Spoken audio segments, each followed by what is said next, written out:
We did a staff meeting every single week. Every department had to bring their stats on what they did the week before.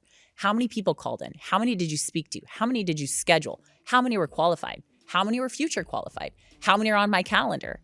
Like, you had to bring those numbers and you had to present in front of your team.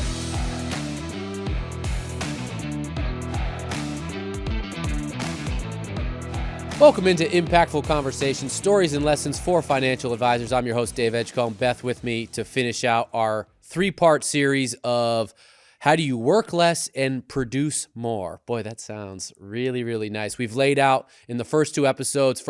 First episode, we laid out the pre-call and motivated questions, keeping control and everything that goes along with that. And then the second episode, keeping them warm, the value of taking notes and drip campaigns, and that's sort of to keep them on the hook.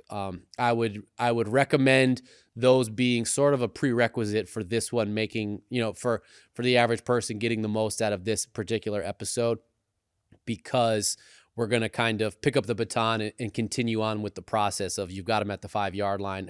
Where do you go from there? So we'll put the links to those two in the description below. But with that in mind, we're at the 5-yard line. In this episode, we are going to talk about them becoming a client. Now what? How do you get them to, the finishing steps and pushing them across the end zone, so to speak, to keep the football analogy alive and well. How do you create referrals? How do you generate referrals? How do you plant the seed about client appreciation events? And then we'll get into some of those objections that you get from the advisors that you work with about why they're having a hard time implementing it, or what some of their pain points are. And then also how someone can practice and how someone can improve their skills with getting on the phone. With that in mind, they're at the 5-yard line, Beth. They're so close. How do you push somebody across the end zone and get them to becoming a client? Sure. So with the advisor I worked for, what he did, first of all, is he made everything make sense. A confused buyer doesn't buy. So it has to make sense and it has to have value better than what they were doing before they walked in that door, right? And so it has to be better than what they have, right? And so he used a lot of reverse psychology and like that Columbo close where it's like, I'm going to give it to you, but I'm also going to be able to take it away. So when people were like on the fence about, should we do this? It was kind of making it more matter of fact on like, why wouldn't you do this? Not doing this doesn't make sense, right? And so a lot of people are like, well, I'm going to think about it. Well, what is there to think about? Like, you came in without a plan and now we have a plan. So doing nothing is still doing something, right? And so the other thing that he was really great at is, if you aren't going to give us all of your assets, we weren't going to work with you at all. Meaning, you've got 3 million, but we're only going to give you $1 million to start and to kind of test the waters. But I'm going to keep my other couple million with my other advisor. It was like, gosh, if you don't trust us managing this and creating a complete retirement picture, like a complete income plan for you, then we're not the right shop for you. And so that's kind of like that close of like, I'm going to present it, but I'm also going to take it away. Meaning, if you don't trust us enough to manage all of your money, that's saying you don't trust us, period. And we would have people walk, a couple of times they're like, well, no, I don't want to give it all to you. I just want to give you this portion. But, it's comparing apples to oranges. You can't have an annuity product up against something that's, maybe say in the market. It's like, well, yeah, I want to buy this annuity from you, but I'm also going to keep all my securities elsewhere. Well, you're going to be comparing. Yeah, I'm going to measure you up with that. Yes. And it's not the same thing. And so, I guess feeling secure in our abilities to say, all of our clients let us manage all of their money, and here's why it's a benefit to that. And then letting them walk if they aren't going to be on board with that says a lot about how you feel like you are as an expert in the industry. And we'd have people that would walk, but guess what? They always came back. Ooh. They always came back, whether it was a week later, a month later, a year later, because we didn't just say, okay, we lost that case. It was like, we're going to check on them because, something's going to happen where they're not going to be happy with what they have. And we know we have superior products and a superior plan. And we knew we were the best. I mean, chip off our shoulder here, but it's like I knew my advisor was going to be the best advisor to work with that person. And I believed in that so much that comes across on the telephone. It comes across when you're doing those no sale callbacks or those cold lead call outs. But anyways, getting across the finish line, it has to make sense. The plan has to make sense. And we would print out their income plan on a sheet of paper and say, here you go. The next 30 years, it's all laid out for you. Here's what you're going to do, right? It made sense. And so people were so likely to do that because no advisor has handed them a piece of paper and said, here's your next 30 years on one sheet of paper. Yeah. Here's what makes sense, right? They're just saying, call us when you need a withdrawal, or here's what we're going to do, but you're never going to see it visually on paper. That's not an income plan. That's just having money to save or money that's invested that you're not going to see on a daily basis. That kind of, well, you're again painting the picture, and you did this throughout the first 2 episodes of the discerning office, the discerning practice, where they're shopping for you, you're also shopping for them, and being able to draw that line in the sand of saying, hey, well, if you're not going to give us all of it, then maybe we're not a great fit. Do you find that that's a huge hurdle that advisors have to get over?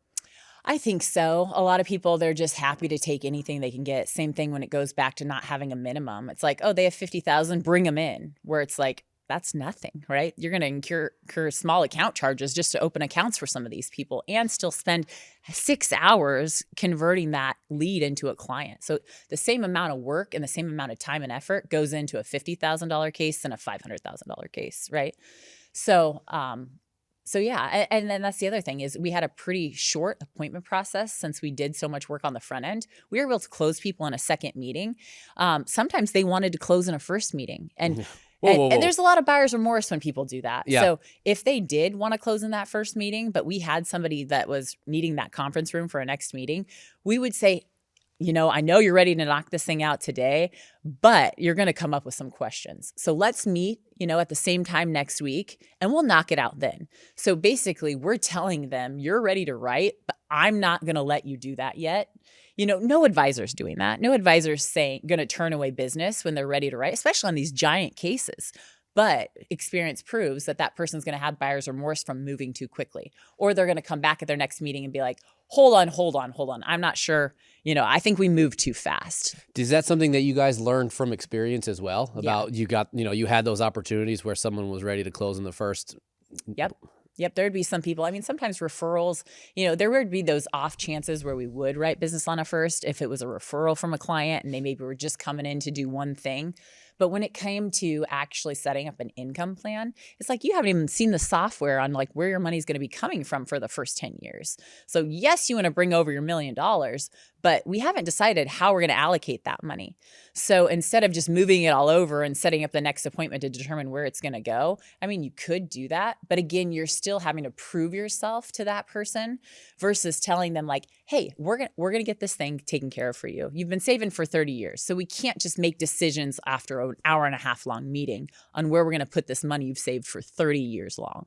And we also don't want to push them to move too quickly, right? They're expecting that. They're expecting to be sold. And a lot of shops, that's how they operate. So coming into somebody and being like, hey, we're going to move as slow as you want to, as slow as you're comfortable with, that takes, I guess, the pressure off of both parties. And it's like, oh, this person isn't rushing me to make decisions, cramming products down my throat. We're actually coming up with an income plan, not selling products. We're planning for retirement. And they're not used to hearing that, right? It's kind of the opposite of what they're probably used to in terms of the sales pitch from an advisor. I got to think it's really easy to have a tendency for once they become a client to say, okay, now we can coast. But it sounds like from your experience that once they became a client, that relationship was obviously just beginning. So what did you guys do from I guess not a drip campaign necessarily, but what did you do on that immediate follow-up of once someone became a client? Sure. So obviously we were sending them some kind of swag. If we didn't have any swag to give them in the office, we had different various things. We'd give them sunglasses with our logo or hats or candles or, golf tees or like a little golf rag. Or, I mean, there was just some cool stuff because we wanted them showing that off in front of their friends. It wasn't just something to keep at home. It was something to have out in the public. So their friends would be like, oh, those are cool shades. Where'd you get those? Oh, my financial advisor actually gave them to me. Yeah, this is his logo, whatever. Yep. So there were talking pieces, not just a magnet to put on your fridge when people came over and they're not going to say, hey, tell me about this cool magnet, but just actual stuff, tangible things that they could be out in the public with. So that was just, a little ploy to have talking pieces. But well, now we're getting into you're hitting some house rules notes because you're talking about swag. So we've got all kinds of house rules with Alex House, our chief marketing officer here, where it goes over the types of swag that you can send out and motivated swag and being strategic about that and client appreciation events. So we've got a library of house rules on client appreciation events. How did you guys handle, kind of planting the seed with client appreciation events with some of that just boards? Yeah. And to go back to your question about like, once they become a client, it's not just like a one and done we'll see at our client appreciation events. It's like, we still want to communicate, send things out. So obviously monthly newsletters, having drip campaigns, or having like an end of the year checklist go out, or when, each year comes around, we'd create some kind of a tax piece to be like the 2025 tax document, or, something to still get out to clients. We'd still send it, making it look very personalized, even though a lot of that stuff would be more automated. Once they became a client, we did more automation. But, as people come into new money, or, maybe we didn't move their 401k when they became a client and now it's available to move, we want to check in with those people on a regular basis. And so maybe it's not a call coming straight from the advisor, but maybe it's coming from the advisor's assistant or from the lead person that they first originally talked to. So we would still do some check-ins with people just to make sure they're good. But obviously, everybody wanted to come to the client appreciation events. So making sure we did those on a regular basis was really key, because we didn't have the capacity in our schedule to have every single person come in for an annual review. And, if we're doing a lot of annuity products, obviously not a lot's going to change year over year with those. So it didn't make sense to have a lot of the annuity clients come in every single year just to talk. But they want to keep that relationship with their advisor. And so sometimes we'd have them come in and maybe meet with a different staff member. Or we'd be like, we'll have them give you a review over the telephone. That way you don't have to drive all the way to our office. We make it look like it's in their benefit, for people that want to meet with the advisor, but we just don't have that time on the calendar. But making sure that they came to that client event so they could keep face with the advisor, that was just always really important. And everybody would show up to those for us. I know referrals tend to be a really important revenue stream and a lead stream for advisors. So how did you guys handle referrals? Yeah. So our advisor was so busy, he'd have to hop from meeting to meeting to meeting. So he couldn't just sit there and kind of schmooze and hang out with the clients once they became clients. So referrals began to be more of a team effort, right? Every single department has an opportunity with that client, whether it's sitting there filling out their applications, whether it's during delivery, whether it's when they're on a rollover call. But just, we didn't want to obviously ask at all of those things. So we had to take really good notes. Again, going back to the notes, being able to look at somebody's notes of asked for referral, their brother-in-law is interested, so-and-so to follow up with the brother-in-law, taking really good notes, but using the staff to piggyback off of that referral ask. That way it takes the pressure off the advisor. It's like when you go to a restaurant and your server is going to ask you, any compliments I can give to the chef? Did you like your food? It's not the server that prepared that meal. It's the chef in the kitchen, right? But is that server going to go tell the chef like, oh, so-and-so loved your food? They're going to send all their friends and family to come. It's like, you don't have the chef doesn't have an opportunity to come out to your table and say, did you like the meal I prepared? They're relying on that messenger. They're relying on that server to do that for them, right? To generate more business. And as you look at an advisor being a CEO, they need to stay in their lane of what they do best, which is sit at the conference room and close cases, right? They don't have time in their schedule to be sitting down chatting about referrals. And I also think if there is any areas of need for improvement, you're not going to tell someone like, oh, hey, so-and-so was super pushy, or, I still am not sure that I know what I'm doing, but they're going to tell the other staff members that, where it's like, gosh, I really don't know if I understand this plan 100%. And that person that has more capacity of time in their schedule can then take the time to really dive into some more help with that client, instead of tying up the advisor not being able to get to his next meeting that's maybe sitting in another conference room. Yeah, the other parallel that you've used is the advisor as being like a doctor. Yes. And that, when you go to the hospital, you go to a doctor's office, 90% of your time is spent with the nurse. Yes. And you get the doctor for just a small window. Yes. And this is kind of the same idea, right? It is. It is. Just to prove how busy they are, how valuable their time and their expertise is, and that they are stepping into another appointment so we can help as many people as we can. That's the goal, is helping the community, right? And so you don't want them to feel rushed and like, oh gosh, I got somebody else waiting. I don't want to keep that person waiting. So you bring in a staff member that has time on their calendar, they can sit with that person for another hour if they want to and just talk about life with them, and a lot of people in this generation, they don't do a ton in retirement. So this isn't outing for them, or maybe they drove an hour out of town to come to the office. And so giving them their swag, pouring them another cup of coffee, not rushing them out the door because they signed on the dotted line. It's really great for your business, but having the person in that role that can spend the time with them instead of the advisor who is like the doctor that's in and out into the next patient, into the next meeting. Having the nursing staff or the nursing team do just that, nurse the person, right? Yeah. Help them out, take care of them. With that in mind, I don't want any advisors going out there and calling themselves a doctor or anything like that. That would be malpractice. That kind of completes the process in my eyes. But the things that I still want to ask you are about the advisors that you work with here at Impact and some of the feedback that you get from them and some of I hesitate to call them advisor objections, but their pain points. Where Sure. are they struggling Sure. maybe with this implementation of this process? I mean, I think every step of the way, there's risk involved where it's like, I don't want to give up control of taking the phone calls, or I don't want to be too pushy about getting their statements and lose them or get them disinterested from coming in because it's just too much work.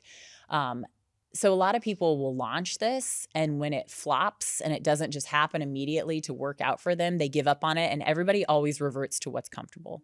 It's like, well, we've been doing it this way for 20 years. Let's keep doing it that way. It works.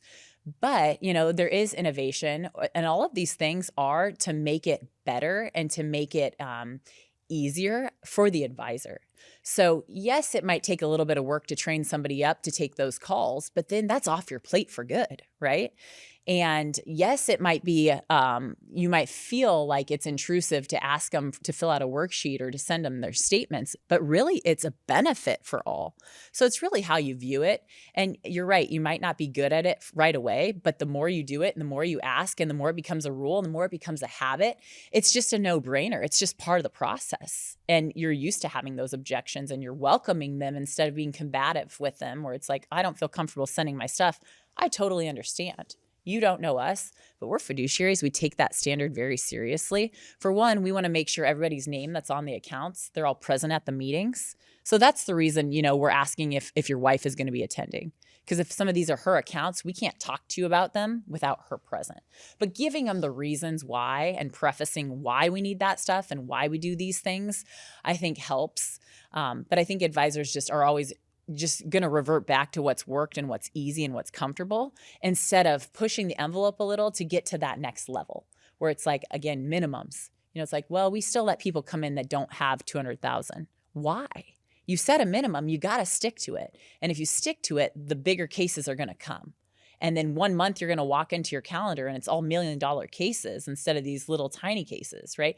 But it's a transition to get to that level and then not revert back, because that's the only way you're going to grow and scale and be able to work on a higher plane than you have in the past, is by not going back to the past behaviors or the past processes. Is there a time frame that you generally tell advisors that, hey, you can't not do that? Like, you have to give this a shot for 6 months? Yeah. And revisiting it and reminding them of why we put this process in place. And that's really where I come in to help the staff so they don't have to be the ones training and they don't have to be the ones monitoring. It's like, and I feel like once a staff member gets really good at these, it's empowering to them. They feel good about themselves. They're more likely to stay with the firm, stick with the longevity, because they're learning something new and they're succeeding at that. And they're like patting themselves on the back after each call where they say, yeah, I'm going to send my statements, and then they actually do it. So I think the more that it works, the more confidence that person has, the more likely you're going to build up the staff member and retain them as a staff member, versus being like, oh, you tried that and you failed, like you didn't do your job. That makes them feel bad about themselves. And it's like, it's an easy process. It's simple, but it's not easy, if that makes sense. The process is simple, but it does take a little bit of work to get it to the level like our office, where it was just a no-brainer. It's either you're going to send your stuff or you're not coming in for an appointment, and we're going to move you off the calendar. You know why? Because I'm going to fill that space with somebody else that's already sent me their stuff. And that's how we operated. Or somebody's like, yeah, hey, I can't make that meeting. I'm going to need to reschedule. Hey, no problem. I've got somebody on the wait list that will take your spot, so there's no holes in the calendar. So that can work for any practice as long as you work it that way. I mean, when I introduced you, I said your area of expertise is a simple one. You know, it's simple if you can execute and also stick to your guns and stick with it. Yeah. How do people get better at this sort of thing? It's practice. Obviously, practice makes perfect, and not backing down. So the accountability when it comes to being accountable to an advisor on saying, hey, why don't we have their statements? And it's on you to, you have to be the onus of, I never got that statement, or I got the wrong ones, or, whatever, or where's their Morningstar report? It's not in the folder. It's like, well, I ordered it. Well, I should have been the one to follow up on it. Right. Yeah. But it's owning your department. And so reporting stats on a weekly basis, we did a staff meeting every single week. Every department had to bring their stats on what they did the week before. How many people called in? How many did you speak to? How many did you schedule? How many were qualified? How many were future qualified? How many are on my calendar? Like, you had to bring those numbers and you had to present in front of your team, right? Or how many rollover calls did you do? How much money did we move? Did it all come through with no NIGOs? Like, how many NIGOs did you have last week? You have to report those stats in front of your whole team, right? And everybody had stats to report on. Same thing for the advisor. How many meetings did you close? How many meetings did you have? How much money did you bring into the office, right? And it's an opportunity to get pat on the back, because a lot of people want that recognition and they want to feel like they're doing a good job, and they want that recognition in front of the whole team to be like, this is why this person is valuable. This is why they are a part of our team. So I don't know if that answers. Well, no, I mean, you're cooking right now. I was stepping back and letting you go. One thing that I tell people, so like kind of like a take home and little nugget, that when someone comes in to do videos with us and they're reading off a teleprompter for the first time, I tell anybody that is struggling reading off a teleprompter, go home, read the newspaper out loud. Don't mumble it. Read it out loud like you're presenting it to a room full of people, and that way to practice. Is there anything like that you kind of recommend for that person that's getting on the phone that doesn't have their voice yet, that isn't confident, a way that they can practice it? I mean, it's really good if they can record the call, because I think hearing themselves back on the phone with the person, it's just like when you watch yourself on TV or when you do a recording. It's like, Amen do to I that. really sound like that? Oh my gosh, And my the answer facial expression. The answer is yes, you really do sound like that. Yes. So you got to get over that. Yes. And so obviously if you have, a trainer or like a senior person in that role and they're training up a new person, the goal is to train that person to do their job better than you can do your job, right? It's like, I want the person I'm training to be better than me. I would always, listen in on their calls, take notes, and then deliver that feedback as the sandwich method, where it's like, this went really good, this wasn't so good, and then this went really good. So you're always in on a positive note, but then their focus for their next call is the middle piece, where it's like, all right, next time I really want to hear you say this, or next time I want them to do more of the talking, or whatever their point is. And then the next time you do listen in on their call, it's like, did they do it or not? But you give them real tangible, simple things to correct until that thing's corrected, and then you move on to another one. Do you think they need to pick up those sales tricks like a Columbo close in order to really fine tune their skills? Like, they need to be out there actively searching for those types of sales tricks and methods? Yeah. And I think incentivizing people in their role to do a good job, where it's like, all right, we're going to give you, $100 for every lead that you schedule that comes in with their statements. I'm going to give you $50 for every lead that comes in if maybe they didn't have their statements, but you still got them in the door for me. But incentivizing them to do a really good job helps their own personal paycheck, and it helps that they're going to be accountable to doing their role and wanting to be really good at it. Because that's the thing. At the end of the day, we all want to be really good at what we're doing. And you spend majority of your time on a daily basis in your workplace. Think about it. You probably spend more time with your coworkers than you do at home with your family. If you're working a Monday through Friday in an office and you're in there 8 to 5, that's a lot of time. And for me, I was there for 7 years. Think of how many hours I put in with my team and with my advisor. They become your family, right? And so you want to do a really good job, and you want to be a part of the team, and you want to make money, and you want everybody to be happy, right? And then you retain that staff for a long time. I can't recommend the first 2 episodes of this enough to really put all these pieces together. Again, the links to those will be in the description below. I want to get you out of here with a question that was brought to me by one of our advisors, CMOs here was about kind of new technology. And you've mentioned the copious notes that you take during one of these calls, and the left hand knows what the right hand is doing and why you find those hot buttons, and you do that through those note taking. So with some of the new technology that's come out with AI and co-pilots and the ways to make your life easier, what do you see with the future of kind of taking notes and passing those notes along to people in the office? Yeah. So I love still taking handwritten notes on phone calls. Here's why. They can hear you typing. If you have that person on the phone and you're typing what they're telling you, yeah, it sounds like a call center. It doesn't sound personal. Also, the way I put notes in was a very systematic way. So sometimes my calls would go a little bit out of order, but when I revamped the notes to plug into the system, they went back into a strategic order. So if we could have some kind of AI or some kind of, voice to note system that works without bugs and works without flaws, great. I have yet to find one, because you don't want to spend so much time going in there, copying and pasting and reorganizing what they typed out. That's just as much time as you going in and typing your own notes. So unless there was some kind of like a system that was perfect, I don't know. I've never used it. I would love it if it worked. I just haven't seen one that works, to the standard that we put in notes. Yeah, that's obviously a huge caveat of, I would love it if it works. Yeah. If it works. This has been really insightful, I think. Our YouTube channel, our Impact Partnership YouTube channel, is loaded with tools and tricks and ways for our financial advisors to grow their practice. This is obviously Impactful Conversations, but we've got House Rules with Alex House, which handles a lot of the marketing part of the equation, and then Selling with Stories with Randy Cook, where he deals with a lot of the how to have some difficult conversations and how to handle those conversations when they come up with your clients and prospects. So great resources there. Beth, thank you so much for taking the time to really shine a light on what you do for our advisors here, and also giving off some nuggets that people can pick up and try maybe implement into their office, tomorrow. So once again, thank you for taking the time. Of course.